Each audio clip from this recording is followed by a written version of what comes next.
아침을 책임지는 직격 인터뷰. 여러분은 지금 KBS 1라디오 최경영의 최강시사와 함께하고 계십니다. 네, 쇄신 작업에 돌입한 민주당 선대위 첫 번째 인선안 발표했는데요. 다이너마이트 청년 선대위, 이름이 이렇습니다. 어떤 활동을 준비 중일까요? 민주당 별로 좋아하지 않는 2030 세대의 마음을 다시 얻고 민주당 체질 개선에 마중물이 될 수 있을지 권지웅 공동선대위원장과 이야기 나눠보겠습니다. 안녕하세요. 네, 안녕하세요. 이게 공동선대위원장이면 청년 대표로서 공동선대위원장이 되신 겁니까? 네, 한 분 더 계십니다. 여성분으로 전주에서 재선 시의원을 하셨던 선한이 님께서 같이 저랑 이 다이너마이트 선대위의 선대위원장으로 같이 있습니다. 그러면 권지웅 선대위원장은 지금 나이가 어떻게 되세요? 실례지만. 저는 지금 34살입니다. 34세. 네네. 예. 이게 어떤 조직입니까? 그러니까 이제 지금 이재명 캠프에는 대전한 선대위라고 하는 본 선대위가 있습니다. 근데 그것과 별도로 독자적으로 의사결정하고 움직일 수 있는 청년 선대위를 따로 만든 것이죠. 그래서 사실은 원래 있는 선대위에서 조금 움직이기가 어려웠거나 아니면 무거웠거나 이런 것들을 청년 선대위에서 좀 가볍고 빠르게 움직여 보려고 하고 있고, 조금 다른 감수성을 가지고 저희가 민주당을 바꾸거나 아니면 대선 캠페인이 좀 더 시민의 삶에 가닿게 한번 해보려고 하는 것입니다. 권지웅 선대위원장은 그 전에는 민주당원이었을 거고. 네네. 그 민주당원 하면서 어떤 역할을 하셨었어요? 그 전에는? 저는 작년에 집 없는 사람들을 위한 정치라는 슬로건으로 총선에 비례대표로 출마했었습니다. 그랬었군요. 그리고 22번 순번을 받고 그다음에 청년 대변인을 하고 이렇게 이어서 오게 되었습니다. 그렇군요. 이게 청년 선대위를 발족해서 어떤 일을 하게 되는 건가요? 어떤 일을 하기로 이재명 후보와 약속을 했습니까? 뭐 어떻게 논의는 좀 했습니까? 후보님과 이야기를 나누면서는 후보님께서 좀 강조하셨던 것은 사실 큰 문제를 푸는 것도 정치인에게 되게 중요한 문제다. 근데 하지만 그 국민들이 겪고 있는 아주 작다고 여겨지는 문제를 제때 푸는 것도 되게 중요한 일인데 본인들한테는 작은 문제가 아니죠. 그렇죠. 맞아요. 그러니까 그래서 그 문제를 좀 서둘러 풀 수 있게 움직여주면 좋겠다. 그리고 권한과 이런 걸 다 줄 테니 가능하면 그런 문제를 리스트업하고 할 수 있는 것과 할 수 없는 것을 구분해서 할 수 있는 것부터 우리 한번 해보자. 이렇게 이야기하시더라고요. 그래서 저희도 이제 그렇게 예를 들면 기성세대가 바라보는 문제의 모양과 좀 젊은 시민이 바라보는 문제의 모양이 다른 경우도 있습니다. 당연하죠. 그래서 그런 문제들을 저희가 얼른 취합해서 풀 수 있는 것을 풀어보도록 하겠습니다. 그 리스트업된 어떤 그 사안들이 어떤 건지는 차차 좀 물어보기로 하고요. 꼰대 이미지를 벗어나지 못하고 있다. 민주당에 대한 비호감이 여전히 높다. 이렇게 이제 스스로 밝힌 거잖아요. 꼰대 이미지는, 민주당 꼰대 이미지는 뭡니까?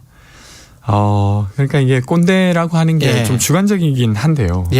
제가 좀 주변의 이야기를 들으면서 생각하기로는, 그러니까 대체로 우리가 옳다라는 태도. 우리가 옳다. 네네. 그러니까 우리만 옳다.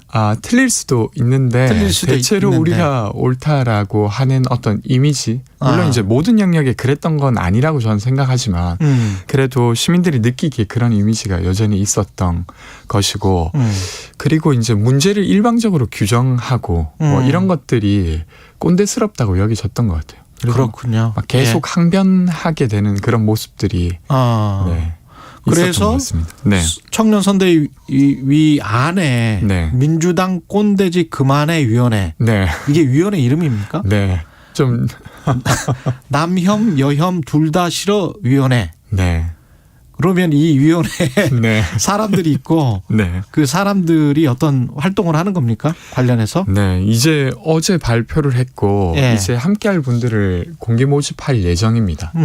그래서 이제 근데 제목에서 보다시피 사실 사회가 변하면서 감수성이라든지 아니면 그렇죠. 문제인식의 기준도 많이 달라졌어요. 예. 그러니까 꼰대짓 자체가 뭐 법적으로 잘못됐다 이런 측면이 아니라 지금 어떤 젊은 시민들이 예, 보기에 법적으로는 아니면 뭐 문제 없겠죠. 네. 예. 그런 분들이 느끼기에 다소 조금 불편하거나 혹은 아니면 조금 다른 표현이었으면 좋겠다 이런 것들이 다른 많이 표현이었으면 네. 좋겠다. 어떤 문제를 규정하는 방식에서 아니면 사고에서 그래서 그런 것들을 저는 그 꼰대와 관련해서 그걸 예방하는 건 생각보다 쉽지 않다고 생각해요.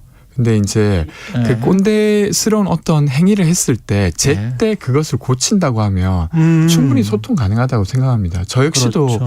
꼰대스러운 일을 할 때가 많이 있고요. 예. 그래서 근데 그때 주변에서 말해주면 제가 바로 고칠 수 있어요. 그렇죠. 근데 이제 말해주는 사람이 없으면 그걸 고치기가 어려운 거잖아요. 그래서 그런 역할을 저희가 신고센터 같은 걸 만들어서 이야기도 듣고 그리고 제때 좀 시정할 수 있게 좀 노력해 보려고 합니다. 사실 지금 말씀하시는 게 그 네. EQ라고 해가지고 감성지능이라는 거. 네. 감성지능이 발달한 사람들이 공감 능력이 높고 네네. 변화에 빨리 대응을 하고 네. 그리고 다른 사람의 아픔을 이해를 하죠. 네. 예. 그러면 꼰대가 될 확률이 덜하겠죠. 좀 적어지는 겁니까? 예, 예, 네. 예. 그 공감 능력을 최대한 민주당도 키워보겠다 뭐 이런 네. 말씀인 거네요. 네, 맞습니다. 사실은 이게 나이가 중요한 게 아니고 그런 공감 능력이 발달한 사람들이 있고 네. 발달하지 못했던 세대들이 있었던 것 같아요. 네. 저는 산업화 세대건 민주화 세대건 간에. 그런 것도 뭐 예. 말씀하신 대로 있을 수 있겠는데 저는 사실 꼭 이건 나이의 문제라기보다 살아온 삶의 경험이 다른 사람들이 좀 예, 예. 여럿 어울려 있어야 예. 내 이 말이 저 사람에게 되게 불편할 수 있겠구나 이런 생각들을 하게 되는데 만약에 어떤 회의체가 비슷한 경험을 한 사람들만 모여 있다고 하면 그런 맞아요. 실수를 많이 할 수 있겠죠. 그래서 맞습니다. 예. 그래서 저희는 좀 다채롭고 다양하게 사람들이 모일 수 있는 공간을 만들어야 저희 자체도 좀 덜 꼰대스러워지고 그리고 이 이야기들이 이제 본 선대위에도 잘 전달될 거라고 더 생각합니다. 듣겠다. 네네. 근데 당장 현상적으로 나타나는 게 이대남 이대녀 갈등 같은 게 있지 않습니까? 네네. 이거는 어떻게 풀어야 된다고 보세요? 저는 이 갈등 자체는 실체를 가지고 있는 갈등이라고 생각은 합니다. 그러니까 여성이 겪는 차별 그리고 어떤 상황에서는 남성도 차별을 받고 있죠. 그래서 이것 자체가 중요하지 않다고 생각하는 것은 아닌데 근데 이것만 이야기하고 있으면 그렇죠. 사실은 네. 그러니까 내년 대선이라고 하는 건 저희가 5년짜리 정부를 만드는 거예요. 예. 근데 이것만 푸는 정부를 만들고 싶은 건 아니지 않습니까? 그럼요. 아주 예. 다양한 일들이 있는데 예를 들면 저는 최근에 어떤 한 남성이 아버지를 떠나보낸 그 어떤 상황을 간병살인이라는 이야기로 들었던 적이 있었습니다. 예. 그런 사건이 있었죠. 그리고 원룸에서 어떤 청년이 스스로 목숨을 끊었는데 150개의 이력서를 쓰고 돌아가셨어요. 그러니까 저는 어쩌면 이런 문제들을 조금 더 적극적으로 이야기할 수 있는 공간을 만들고 싶고 그래서 이제 남혐 여혐이 중요하지 않아 그러니까 남성차별 여성차별이 중요하지 않아서가 아니라 이런 것들 조금 내려놓고 우리가 다양한 삶의 어떤 어려움들을 이야기하자 이런 이야기를 하고 싶었던 겁니다. 청년 세입자 주거운동 해오셔서 네네. 특히 이제 사실은 주거 문제 문재인 네. 정부의 가장 큰 실정이 부동산 가격의 폭등이다 다 그렇게 인정을 하고 있지 않습니까? 네네. 어떻게 해야 된다 보세요? 저는 조금 다른 이야기를 해보고 싶은데요. 예. 실제로 이제 그 집을 사게 하겠다라는 정책으로 거의 45년간 대한민국 정부가 노력해왔지만 예. 집을 산 사람들의 비율은 그간 1%도 오르지 않았어요. 그러니까 계속 그 층을 유지하고 있는 것이죠. 근데 사람들에게 이렇게 말하는 거예요. 빌려 살지 말고 얼른 집을 사면 돼라고 했는데 결국 그건 이루어지지 않았던 거죠. 그럼 저는 빌려 사는 채로도 조금 행복할 수 있는 조치도 병행해야 된다고 병행해야 생각합니다. 된다. 네. 네. 근데 그런 것들에 대한 논의가 좀 적었던 것이어서 저는 세입자들이 있는 그대로 자기의 어려움을 말하고 그 문제를 좀 개선시키는 활동을 좀 포함해서 민주당이 할 수 있도록 노력할 생각입니다. 이준석 대표가 그 2030 세대에 상당히 인기가 많잖아요. 네네. 청년 세대를 대표하거나 대변한다. 이준석 대표가 네. 이렇게 보십니까? 그런 부분도 있고 아닌 부분도 있는 것 같아요. 그런 부분도 있고 아닌 부분도 네네. 있다. 그러니까 예. 근데 물론 최근에 정치권에서 변화를 만드는 사람이 누굴까라고 했을 때 거의 가장 처음으로 떠오른 사람이었던 건 맞는 것 같습니다. 예. 근데 시민들이 바라는 변화의 방향은 아주 다 다양했을 텐데 정말로 이제 젊은 시민들이 겪고 있는 아까 이야기해 주셨던 주거 문제나 아니면 취업 문제나 아니면 최근에 코로나가 발생하면서 경력의 격차, 교육의 격차 이런 문제를 대변하려고 노력하는가에 있어서는 좀 물음표가 있는 것 같습니다. 홍준표 의원이 네. 그 청년의 꿈 플랫폼 하면서 또 관심 받고 있잖아요. 네네. 이 현상은 어떻게 보세요, 마지막으로? 저는 반응성이라고 보는데요. 반응성. 네. 되든 안 되든 대답을 하는 것이 사실 정치에서는 아주 중요한 일이지 않습니까? 네. 근데 저는 이 면은 이재명 후보랑도 좀 맞닿아 있다고 생각합니다.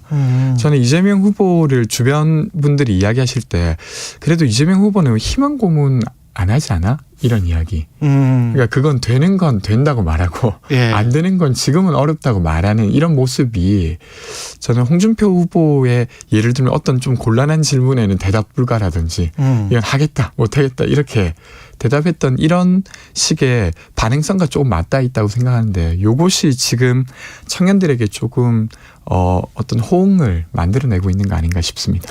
민주당 청년 선대 입장에서 다가오는 대선 네. 시대 정신은 뭐가 될 것 같아요? 저는 변했으면 좋겠다라고 하는 게 이 한국 사회 지금의 시대 정신인 것 같아요. 변했으면 좋겠다. 네, 그러니까 저는 2017년의 시대 정신은 좋은 사람이 우리의 대통령이 됐으면 좋겠다가 시대 정신이었던 것 같아요. 알겠습니다. 네, 오늘 말씀 감사하고요. 권지웅 더불어민주당 청년선대위원장이었습니다. 고맙습니다. 네, 고맙습니다. 0045님, 근데 오늘날의 대한민국을 만든 주인공은 꼰대들 아닌가요? 라는 말씀도 해주셨고요. 유튜브에서 KT주님, 꼰대짓 그만의 위원회.